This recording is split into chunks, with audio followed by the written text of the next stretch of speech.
உருவாக உள்ள நிலையில் நாளை 12 அடி வரை கடல் அலை மேலெழும்பக்கூடும் என எச்சரிக்கை விடுக்கப்பட்டிருக்கிறது. இதனை நாம் அண்மை செய்தியாக பார்த்து வருகிறோம். கடலூர், விழுப்புரம், காஞ்சிபுரம், நாகை மாவட்ட கடலோர பகுதிகளுக்கு கடல் சீற்றம் அதிகரித்து காணப்படும் என தகவல் வெளியாகி இருக்கிறது.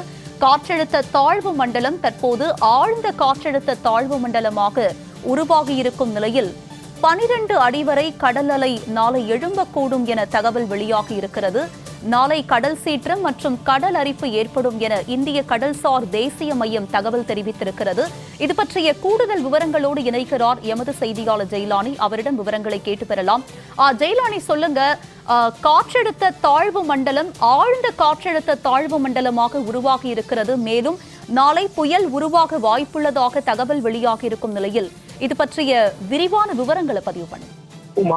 வங்கக்கடல் பகுதியில் காற்றழுத்த தாழ்வு மண்டலம் என்பது ஆழ்ந்த காற்றழுத்த தாழ்வு மண்டலமாக இன்று வலுவடைந்திருக்கிறது. இது நாளைய தினம் புயலாக மாறுவதற்கான வாய்ப்பு இருப்பதாக வானிலை ஆய்வு மையம் தகவல் தெரிவித்திருக்கிறது. இதன் காரணமாக சென்னை உள்ளிட்ட வட கடலோர மாவட்டங்களில் தொடர்ந்து நேற்று இரவு முதலாக மழை என்பது பெய்ய தொடங்கியிருக்கிறது.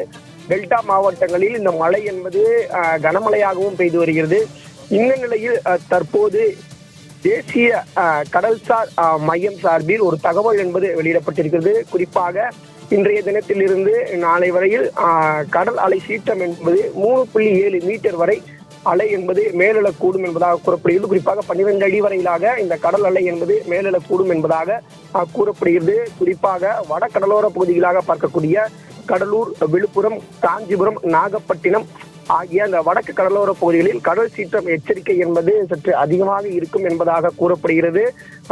சென்னை உள்ளிட்ட அந்த வட கடலோர மாவட்டங்களில் இந்த கடல் சீற்றம் என்பது இருக்கும் என்பதாக கூறப்படுகிறது. குறிப்பாக 3 to 4 மீட்டர் வரை இந்த சீற்றம் என்பது இருக்கக்கூடும்.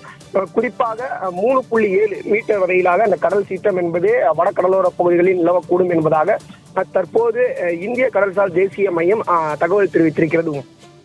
உங்களுடைய விரிவான விவரங்களுக்கு நன்றி ஜெயலானி.